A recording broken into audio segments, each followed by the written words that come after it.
كلام الله داوي نفوسنا لنحس في أعماقنا الإيمان. كم من فؤاد كالحجارة قسوة فإذا وعى القرآن حينا. وَأَكْثَرُهُمْ لَا يَعْقِلُونَ، ان میں سے اکثر لوگ وہ ہیں جو عقل سے بے بہرا ہیں۔ وَإِذَا قِيلَ لَهُمْ تَعَالَوْا إِلَىٰ مَا أَنزَلَ اللَّهُ وَإِلَى الرَّسُولِ، اور جب ان سے کہا جاتا ہے آؤ اس چیز کی طرف جو اللہ نے نازل فرمائی ہے، قرآن کی طرف آؤ، اس نے کس چیز کو حرام قرار دیا ہے، کس کو نہیں قرار دیا ہے، اس کی بنا پر فیصلہ کرو۔ وَإِلَى الرَّسُولِ، اور آؤ رسول کی طرف، رسول بتائیں گے تمہیں۔ قَالُوا حَسْبُنَا مَا وَجَدْنَا عَلَيْهِ آبَاءَنَا، تو وہ کہتے ہیں نہیں جی بس ہمیں تو وہ کافی ہے جس پر ہم نے اپنے آباء و اجداد کو پایا۔ اَوَلَوْ كَانَ آبَاؤُهُمْ لَا يَعْلَمُونَ شَيْئًا وَلَا يَهْتَدُونَ، تو کیا یہ طرز عمل ان کا درست ہوگا خواہ ان کے آباء جو ہیں نہ تو کوئی علم رکھتے ہوں نہ انہیں ہدایت ملی ہو؟ کیا ضمانت ہے کہ آپ کے آباء جو ہیں وہ ہدایت پر تھے؟ کیا ضمانت ہے؟ ظاہر بات ہے جیسے تم ہو ویسے وہ تھے۔ یا ایھا الناس اعبدوا ربکم الذی خلقکم والذین من قبلکم لعلکم تتقون، اے ایمان والو عبادت کرو، بندگی کرو اپنے اس رب کی جس نے تمہیں بھی پیدا کیا، تم سے پہلے والوں کو بھی پیدا کیا۔ یہ تم سے پہلے بھی جو تھے وہ کوئی آسمان سے نہیں اترے تھے، اللہ کی مخلوق تھے۔ جیسے تم سے خطا ہو سکتی ہے ان سے بھی ہو سکتی ہے، جیسے تم گمراہ ہو سکتے ہو ویسے وہ بھی ہو سکتے تھے۔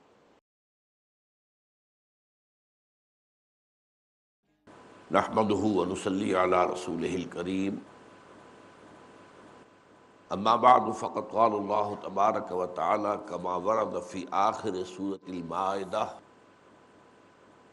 اعوذ باللہ من الشیطان الرجیم، بسم اللہ الرحمن الرحیم، یوم یجمع اللہ الرسل فیقول ماذا اجبتم قالوا لا علم لنا انک انت علام الغیوب الی آخر السورہ۔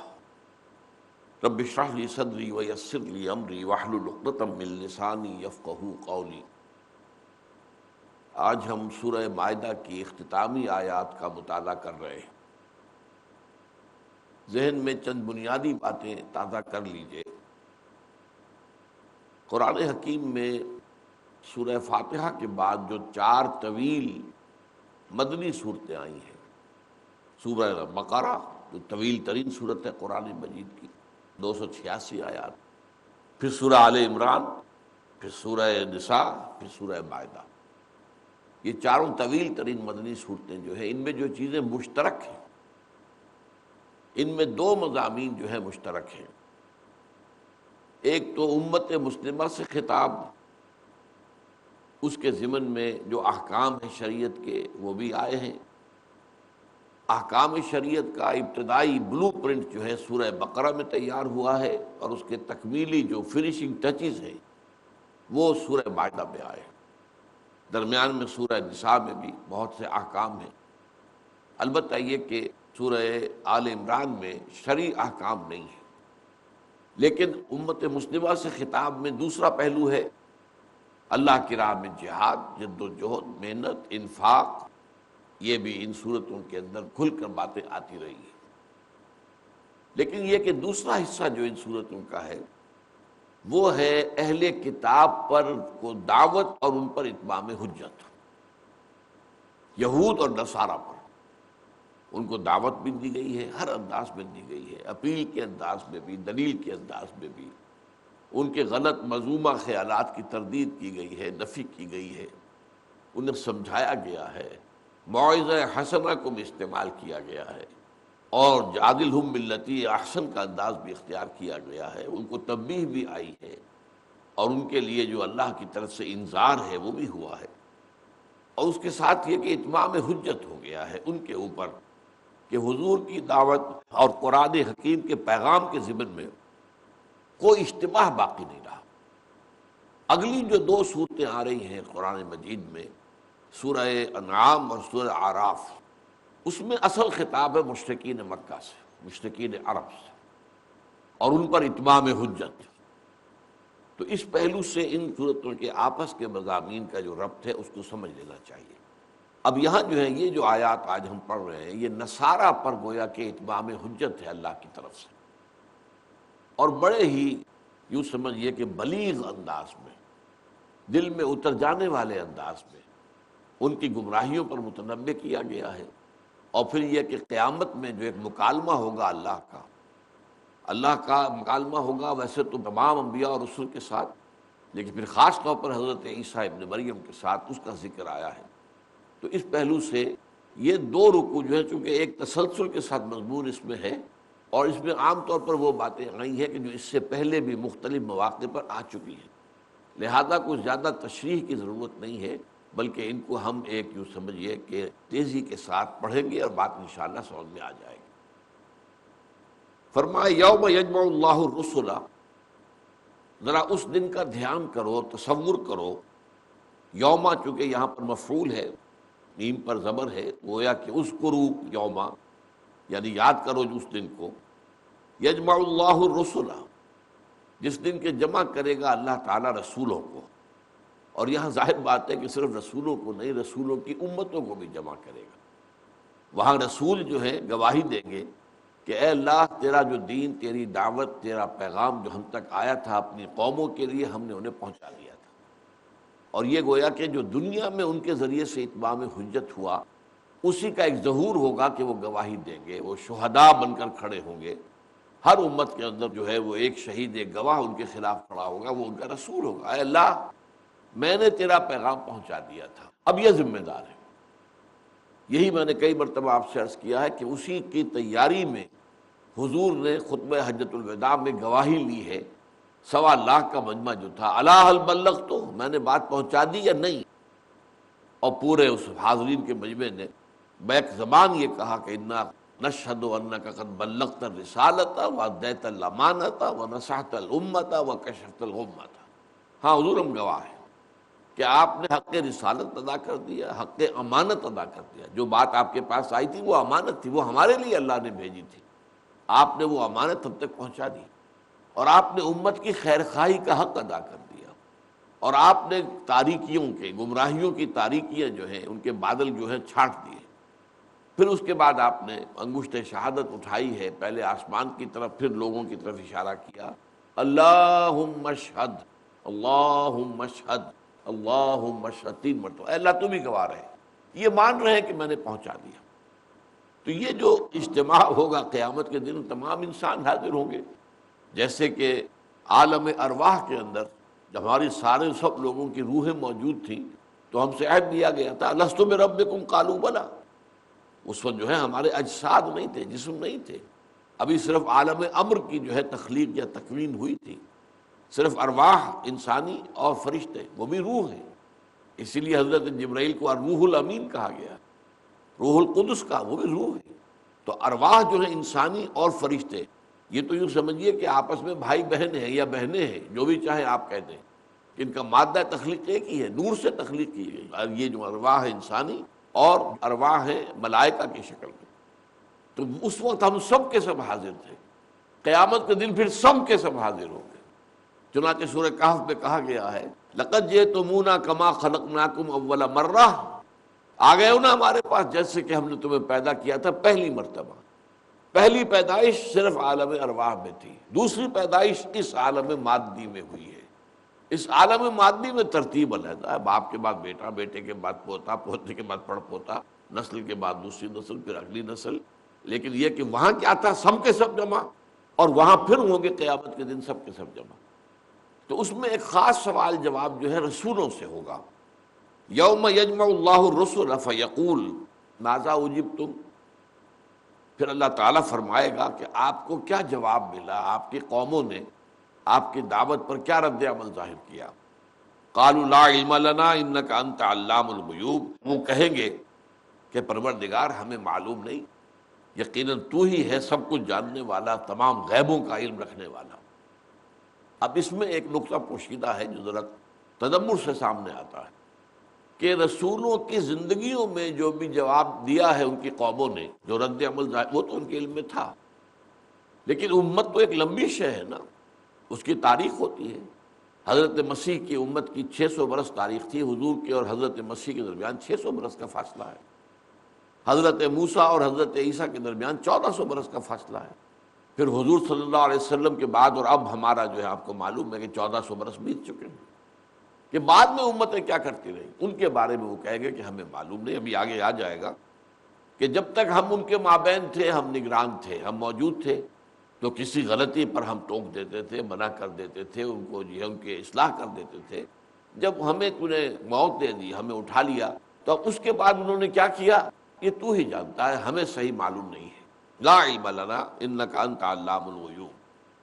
اس قال اللہ، اب یہاں خاص مکالمہ جو شروع ہو رہا ہے حضرت عیسیٰ علیہ السلام کے ساتھ، چونکہ یہاں پر جیسا کہ میں بتا چکا ہوں کہ اصل خطاب جو ہے وہ نصارہ سے، عیسائیوں سے ہے. اس قال اللہ یا عیسی ابن مریم، جس وقت کہ کہے گا اللہ تعالیٰ، اگرچہ یہاں صیغہ جو ماضی کا ہے، لیکن یہ بارہا آپ کو بتایا ہے کہ قرآن مجید میں آخرت کے احوال کا ذکر بھی ماضی کے صیغے میں آتا ہے. اتنا یقینی ہے جیسے کہ ہو چکا. ماضی یقینی ہوتا ہے اور مستقبل جو ہے وہ غیر یقینی ہوتا ہے. ایک گمان ہے ایسا ہو جائے، ایک گمان ہے ایسا نہ ہو. لیکن یہ کہ قرآن مجید میں احوال قیامت یا احوال برزخ، ان کا ذکر جو ہوتا ہے وہ ماضی کے صیغے میں ہوتا ہے، کہ جیسے کہ ہو چکا. اس قال اللہ یا عیسی ابن مریم، جب فرمائے گا اللہ اے مریم کے بیٹے عیسیٰ، اذکر نعمتی علیک وعلی والدتک، ذرا یاد کرو میری نعمت، میرا احسان، میرا فضل، میرا کرم جو ہوا تم پر اور تمہاری والدہ پر. اذ ایدتک بروح القدس، جبکہ میں نے تمہاری تائید کی، تمہیں مدد پہنچائی، تمہیں سہارا دیا روح القدس کے ذریعے سے، حضرت جبرائیل علیہ الصلاۃ والسلام. یہ میں نے ابھی کہا تھا کہ وہ روح القدس بھی ہے، روح الامین بھی ہے. نزل بہ الروح الامین علی قلبک، تو حضور کے قلب مبارک پر قرآن مجید کو نازل کرنے والے بھی روح الامین ہے، حضرت جبرائیل. اور حضرت جبرائیل کا معاملہ خاص ہے حضرت عیسیٰ علیہ السلام کے ساتھ، کیونکہ انہوں نے ہی پھونک ماری تھی حضرت مریم سلام علیہا جسم میں، جس کے نتیجے میں کہ حمل ٹھہرا تھا. نفخنا فیہ من روحنا، اور جیسا کہ سورہ تحریم میں آیا ہے وَنَفَخْتُ فِيهِ، یہ بھی واحد کے صیغے میں بھی آیا ہے. ایدتک بروح القدس، پہلی بات تو یہ. تکلم الناس فی المہد وکہلا، تو گفتگو کرتا تھا لوگوں سے جبکہ پگھوڑے میں تھا یا گود میں تھا ماں کی، اور پھر بڑی عمر کو پہنچ کر بھی. اب ظاہر بات ہے کہ یہ جو معجزہ ہے یہ میرے علم کی حد تک، میں نے بہرحال تھورولی تو مطالعہ نہیں کیا ہے اناجیل کا، لیکن یہ انجیلوں میں میرے علم کی حد تک مذکور نہیں ہے. قرآن مجید نے زیادہ وضاحت کے ساتھ بات بیان کی ہے کہ حضرت مریم سلام علیہا جب بچے کو لے کر آئی ہیں اپنی آبادی میں، تو اور ان کے اوپر ظاہر بات ہے کہ ایک طوفان کھڑا ہو گیا. یہ کیا لے آئی؟ یا مریم لقد جئت شیئا فریا، یا اخت ہارون ما کان ابوک امرأ سوء وما کانت امک بغیا. یہ کیا ہے؟ یہ کیا طوفان لے آئی ہو تم؟ اقرأ أخيا ورتل القرآن يا ضياء الصدور يا سراج البدور أحينا بالهدى من ظلام وزعمتم ہو نصارات و تمدن میں ہنود، یہ مسلمان ہیں جنہیں دیکھ کے شرمائے یہود. یوں تو سید بھی ہو، مرزا بھی ہو، افغان بھی ہو، تم سب کچھ ہو، بتاؤ تو مسلمان بھی ہو. محترم ناظرین، مسلمان کو مسلمان بنانے کے لیے، وہ اخلاق و صفات جو رحمان کو پسند ہیں بتانے کے لیے، میں آپ کا دینی بھائی حافظ عبد القدیر عمری پروگرام لے کر کے آیا ہوں صفات عباد الرحمن.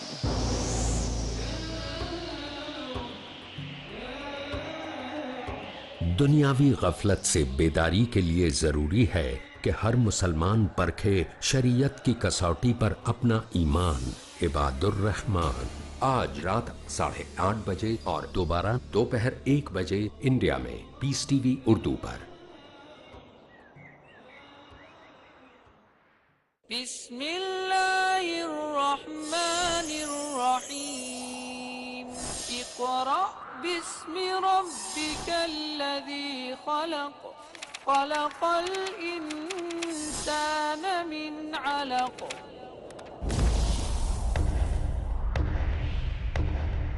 کیا ہے اللہ کا کلام، کیا ہے بندوں کے لیے پیغام. إن إلى ربك کیا ہے مقصد حیات، سمجھیے وضاحت کے ساتھ، أرأيت الذي تاکہ نجات ملے تاریکیوں سے، نور پھوٹے زندگیوں سے۔ أرأيت إن كان على تاکہ مستحکم ہو ایمان، روشنی جس نے حق و باطل کی کرا دی پہچان، نور قرآن، آج شام 7 بجے اور دوبارہ صبح 11:30 بجے انڈیا میں پیس ٹی وی اردو پر۔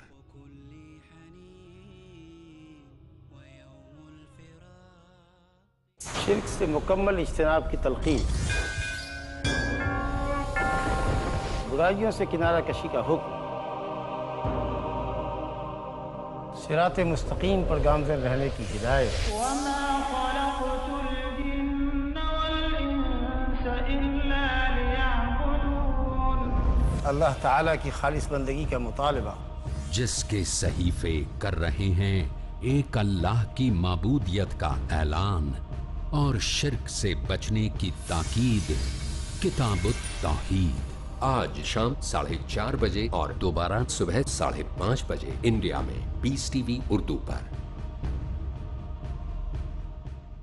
اقرأ أخيا ورتل القرآن۔ جنا کیا تم نے، ولد الحرام ہے یہ تمہاری گود کے اندر کون ہے؟ فاشارت الیہ، تو اشارہ کر دیا حضرت مریم نے اس بچے کی طرف۔ قالوا کیف نکلم من کان فی المہد صبیا، تو انہوں نے کہا ہم کیسے بات کریں اس سے، یہ تو بچہ ہے، یہ کیا بتائے گا؟ اس وقت پھر حضرت عیسیٰ بولے ہیں، قال انی عبد اللہ آتانی الکتاب وجعلنی نبیا وجعلنی مبارکا اینما کنت واوصانی بالصلاۃ والزکاۃ وما دمت حیا وبرا بوالدتی ولم یجعلنی جبارا شقیا والسلام علی یوم ولدت ویوم اموت ویوم ابعث حیا۔ اب ظاہر بات ہے کہ اگر یہ نہ ہوتا تو آپ سوچئے کہ حضرت مریم کی خلاصی کیسے ہوتی؟ ظاہر بات ہے کہ شادی ان کی ہوئی نہیں تھی۔ تو قرآن مجید نے اس بات کو جس طرح کھول کر بیان کیا ہے وہ میرے علم کی حد تک انجیل میں نہیں ہے، اور اس میں ظاہر بات ہے کہ سوال اٹھتا ہے پھر کہ کیسے آخر برداشت کیا قوم نے۔ اس معجزے سے بات ثابت ہوتی ہے کہ قوم جو ہے خاموش ہو گئی، اب اس کے بعد وہ کیا بول سکتی ہے؟ اتنا بڑا معجزہ دیکھ لیا انہوں نے۔ وکہلن کے اندر بھی ایک بات پوشیدہ ہے کہ حضرت عیسیٰ کا جو ہے زندگی کا معاملہ دنیا میں جب پہلی بار وہ آئے اور پھر آسمان پر اٹھا لیے گئے، وہ کل عمر ان کی 33 برس ہے۔ 30 برس کی عمر میں انہوں نے اپنی دعوت و تبلیغ کا آغاز کیا ہے، اور 3 برس کی صرف منسٹری اسے کہتے ہیں یہ لوگ، یعنی دعوت و تبلیغ جو ہے تو 3 برس کی تھی، اس کے بعد وہ اٹھا لیے گئے۔ تو اس کا مطلب ہے کہولت کسے کہتے ہیں؟ کہولت جو آتی ہے وہ 40 برس کے بعد آتی ہے، 50-60 اس کو کہیں گے کہولت۔ تو وہ کہولت میں بھی بات کی، اس سے ثابت ہوا کہ حضرت مسیح کو دوبارہ آنا ہے، اور اس وقت وہ پختہ عمر کے جب ہوں گے تب بھی لوگوں سے گفتگو کریں گے۔ یہ بھی در حقیقت جو ہے قرآن مجید نے کھل کر دیا ہے کہ بچپن میں کنگھوڑے کے اندر یا ماں کی گود میں ان کا کلام کرنا یہ تو ایک بہت بڑا معجزہ تھا ہی، لیکن ان کا خاص معاملہ یہ ہے کہ وہ رفع سماوی اٹھا لیے گئے اور آئیں گے دوبارہ پھر لوگوں سے کلام کریں گے، وہ ہوگا کہولن، کہلا۔ تکلم الناس فی المہد وکہلا وَإِذْ عَلَّمْتُكَ الْكِتَابَ وَالْحِکْمَةَ وَالتَّوْرَاةَ وَالْإِنْجِیلَ، اور یاد کرو جب کہ میں نے تمہیں سکھائی کتاب بھی اور حکمت بھی اور تورات بھی اور انجیل بھی۔ اب یہاں جو 4 چیزیں آئی ہیں ان میں ایک بڑا لطیف جو ہے ربط کیا ہے، علمتک الکتاب والحکمہ، یہ واو درمیان میں جو ہے یہ واو عطف ہے، کتاب بھی سکھائی حکمت بھی سکھائی، والتورات والانجیل، تورات اور انجیل کے درمیان بھی واو جو ہے وہ واو عطف ہے، درمیان میں جو ہے وہ واو وہ در حقیقت جو ہے واو بیانیہ ہے، تفسیری ہے۔ میں نے تمہیں سکھائی کتاب بھی اور حکمت بھی، یعنی تورات بھی اور انجیل بھی، اس لیے کہ انجیل میں صرف حکمت ہے، احکام نہیں ہے، اور تورات میں صرف احکام ہے، حکمت نہیں۔ یہ قرآن مجید ہے جو جامع ہے احکام اور حکمت۔ یعلمہم الکتاب والحکمہ، قرآن مجید کے اندر کتاب سے مراد اصل میں احکام ہوتے ہیں۔ کتب علیکم الصیام، اب یہ شرعی حکم ہے جو دیا گیا ہے۔ کتب علیکم اذا حضر احدکم الموت ان ترک خیرا الوصیۃ للوالدین والاقربین، یہ کتب آتا ہے، تم پر لکھ دیا گیا۔ فلما کتب علیہم القتال، جب ان کے اوپر جنگ فرض کر دی گئی، تو کتاب کا لفظ آتا ہے کسی چیز کا کو واجب کر دینا، فرض کر دینا۔ اور وہ احکام ہوتے ہیں جو شریعت کے احکام آئے ہیں۔ تو تورات میں احکام تھے، اسی لیے سب سے مشہور لفظ جو تورات کے بارے میں آتا ہے دی 10 commandments، 10 احکام، احکام عشرہ۔ حکمت نہیں تھی، وجہ کیا تھی؟ ابھی نوع انسانی بحیثیت مجموعی اپنی اس پختگی کو نہیں پہنچی تھی عقل و شعور کے اعتبار سے کہ اسے حکمت کی تعلیم دی جا سکتی۔ حضرت مسیح علیہ السلام کو انجیل دی گئی، وہ سراپا حکمت ہے، اس میں احکام ہے ہی نہیں، اور وہ یہ کہہ کر گئے اپنے ماننے والوں سے کہ تم پر بھی شریعت موسوی لاگو رہے گی، شریعت وہی، کتاب وہی تورات والی رہے گی، اور البتہ یہ کہ حکمت جو ہے اس کے اندرونی راز جو ہے وہ میں تمہیں سکھا رہا ہوں۔ وَإِذْ تَخْلُقُ مِنَ الطِّينِ كَهَيْئَةِ الطَّيْرِ بِإِذْنِي، اور دیکھو یاد کرو جب کہ تم بناتے تھے گارے سے ایک پرندے کی شکل میرے حکم سے، میرے فیصلے سے، فَتَنْفَخُ فِيهَا، پھر تم اس میں پھونک مارتے تھے، فَتَكُونُ طَيْرًا بِإِذْنِي، پھر وہ میرے حکم سے ایک اڑتا ہوا پرندہ بن جاتا تھا۔ اب یہاں پہ بِإِذْنِی کی تکرار آئے گی، اس میں زور دینا ہے اس بات پر کہ یہ نہ سمجھو کہ یہ کوئی ذاتی کمالات تھے عیسیٰ کے، یہ اللہ تعالیٰ کے حکم سے اللہ کی قدرت کا ظہور تھا۔ جو معجزہ ہوتا ہے وہ اللہ تعالیٰ کی قدرت کا ظہور ہوتا ہے، کسی نبی اور رسول کی وہ ذاتی طاقت سے وجود میں نہیں آتا۔ وہ چاہے میں معجزہ دکھا دوں نہیں دکھا سکتا، وہ تو اللہ تعالیٰ کی طرف سے آتا ہے۔ یہ سورہ انعام میں آپ نے پڑھا ہوگا انشاءاللہ، جو بھی آپ نے اس دور میں گزرے ہیں، کہ وہاں بڑے سخت الفاظ آئے کہ حضور کے دل میں اگر یہ خواہش پیدا بھی ہوتی تھی کہ یہ لوگ جو ہے کہہ رہے لاؤ دکھاؤ معجزہ، دکھاؤ معجزہ، دکھاؤ معجزہ، تو ان کا منہ بند کرنے کے لیے معجزہ دکھا دیا جائے۔ اللہ کا فیصلہ تھا کہ نہیں دکھاؤں گا۔ تو بڑی ایک ضیق کے اندر جو ہے حضور کی جان رہی ہے کافی عرصے تک۔ تو اس حوالے سے ان میں سب میں اذنی کا لفظ آئے گا، میرے حکم سے تم نے ایسا کیا۔ وَتُمْرِئُ الْأَكْمَحَ وَالْأَبْرَصَ بِإِذْنِی، اور تم ٹھیک کر دیتے تھے، صحت مند بنا دیتے تھے مادرزاد اندھے کو بھی اور کوڑھی کو بھی میرے حکم سے۔ وَإِسْتُخْرِجُ الْمَوْتَىٰ بِإِذْنِی، اور جب تم قبر سے نکال باہر کرتے تھے مردہ کو میرے حکم سے۔ وَإِذْ كَفَفْتُ بَنِي إِسْرَائِيلَ عَنْكَ إِذْ جِئْتُهُم بِالْبَيِّنَاتِ، اور یاد رکھو، یاد کرو ذرا، جب میں نے بنی اسرائیل کے ہاتھ روکے رکھے تم سے جب کہ تم ان کے پاس بینات لے کر آئے۔ فَقَالَ الَّذِينَ كَفَرُوا مِنْهُمْ إِنْ هَذَا إِلَّا سِحْرٌ مُبِينٌ، تو جو ان میں سے کافر تھے جنہوں نے انکار کیا، کچھ لوگ تو ایمان لائے، کہتے ہیں 72 افراد ایمان لائے، جن میں سے 12 وہ تھے جو ان کے حواری ہیں، جو ہر وقت ان کے ساتھ رہتے تھے مستقل طور پر، گویا کہ صحابہ کے درجے میں جو ہے وہ 12 تھے، باقی ایمان لانے والے 72 تھے، واللہ عالم۔ تو باقی جو لوگ تھے انہوں نے انکار کیا، کفر کیا، انہیں جادوگر قرار دیا، انہیں کافر قرار دیا، انہیں مرتد قرار دیا، انہیں واجب القتل قرار دیا۔ تو اذ کففت بنی اسرائیل کا عنک اذ جئتہم بالبینات فقال الذین کفروا منہم، اور یہ کہا انہوں نے ان میں سے ان لوگوں نے جنہوں نے کفر کیا تھا، ان ھذا الا سحر مبین، یہ معجزے کیا ہیں، یہ تو جادو ہے اور یہ جادوگر ہے اور جادو کرنا حرام ہے، تو یہ حرام کام کا مرتکب ہو گیا ہے، لہذا یہ کافر ہے، مرتد ہے، اس کو قتل کر دو۔ اور یہ آپ کو معلوم ہے کہ حضرت مسیح علیہ السلام کو اللہ نے بچایا، اور عین جب کہ ان کو وہ گرفتار کیا جا رہا تھا تو جو شخص مخبری کر کے لایا تھا فوجیوں کو گرفتار کرانے کے لیے، اس کی صورت بنا دی گئی حضرت مسیح کی سی، اور حضرت مسیح کو اسی وقت فرشتے جو ہے آئے، چھت پھٹی ہے جس وہ کوٹری کے اندر تھے اور عبادت کر رہے تھے، اور انہیں اٹھا کر لے گئے۔ اور وہ شخص سولی چڑھا ہے جس نے غداری کی تھی، جس نے بٹرے کیا تھا، جس نے گرفتار کرایا تھا، جس نے مخبری کرائی تھی، تھا ان کے 12 حواریین میں سے۔ اصل میں اسے یقین یہ تھا، بلکہ چونکہ وہ تھا ایک تحریک اس زمانے میں چل رہی تھی، زیلوٹس کہلاتے ہیں، وہ یہودیوں میں نوجوانوں کی ایک زیر زمین انڈر گراؤنڈ موومنٹ تھی جو کہ رومیوں کے خلاف تھی۔ ان کا سردار تھا باراباس، تو باراباس جو ہے وہ بھی قید میں تھا، اور حضرت مسیح کی جگہ وہ اسکاریوٹ بھی قید میں آیا ہے۔ بہرحال وہ جو ہے یہ شخص بھی اسکیریوٹ جو تھا، جیوڈاس اسکیریوٹ، یہ برابا ڈاکو کا ساتھی تھا، اسے وہ ڈاکو کہتے تھے کیونکہ باغی تھا رومن امپائر کا۔ اس سے اس نے کہا تھا کہ مجھے یقین ہے کہ اگر مسیح جو ہے اگر پہاڑ سے کہے ٹل جا وہ ٹل جائے گا، اتنا یقین تھا حضرت مسیح پر۔ اس کی خواہش یہ تھی کہ حضرت مسیح قرض کریں رومیوں کو، بد دعا دیں، اگر مسیح ایک مرتبہ بھی بد دعا دے دیں گے رومیوں کو، رومی برباد ہو جائے گا، یہ یقین تھا اس کو۔ اس لیے اس نے پکڑوایا کہ انہیں تکلیف ہو، انہیں مار پڑے، ایسے تو ماننے کو تیار نہیں ہے، یہ جو ہے وہ بد دعا دینے کو تیار نہیں ہے رومیوں کو، پھر جب انہیں پرسنل تکلیف ہوگی تو پھر ظاہر بات ہے کہ ان کے منہ سے بد دعا نکلے گی اور اس بد دعا کے نتیجے میں رومی برباد ہو جائیں گے، ہم آباد ہو جائیں گے۔ لیکن بہرحال اس کے بعد ایکٹ آف بیٹریل، حضرت مسیح علیہ السلام کو گرفتار کرانے میں تو وہ شخص ہے کہ جو سولی چڑھا ہے، تو حضرت مسیح علیہ السلام کو تو اللہ نے بچائے رکھا۔ وَإِذْ أَوْحَيْتُ إِلَى الْحَوَارِيِّينَ أَنْ آمِنُوا بِي وَبِرَسُولِي، اور یاد کرو جب کہ میں نے وحی کی تھی حواریوں کو کہ ایمان لاؤ مجھ پر بھی اور میرے رسول پر بھی۔ اب یہ وحی کون سی ہے؟ یہ وحی خفی جو ہوتی ہے، الہام ہو جاتا ہے وحی خفی، وہ غیر نبی کو بھی ہوتا، حضرت موسیٰ کی والدہ کو ہوا تھا، اسی وحی خفی کے پر عمل کرتے ہوئے تو حضرت موسیٰ کو صندوق میں ڈال کے اور دریائے نیل کی موجوں کے حوالے کر دیا تھا والدہ نے۔ تو یہ وحی جیسے کہ آتا ہے، یہ تمام ذی حیات جتنی چیزیں ان سب کو ہوتی ہیں، جو کہا قرآن مجید میں کہ شہد کی مکھی کو اذ اوحینا الی النحل، تو اس حوالے سے وہ وحی ہے، یہ نہیں کہ وہ سب کے سب رسول تھے یا نبی تھے۔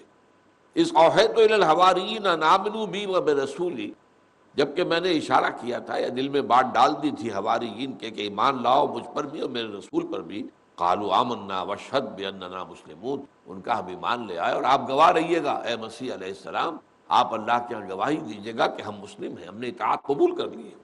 اقرأ أخيا ورتل القرآن۔ السلام علیکم ورحمۃ اللہ وبرکاتہ، میں ظفر الحسن احمد اللہ ہوں، آپ دیکھ رہے ہیں پیس ٹی وی اردو۔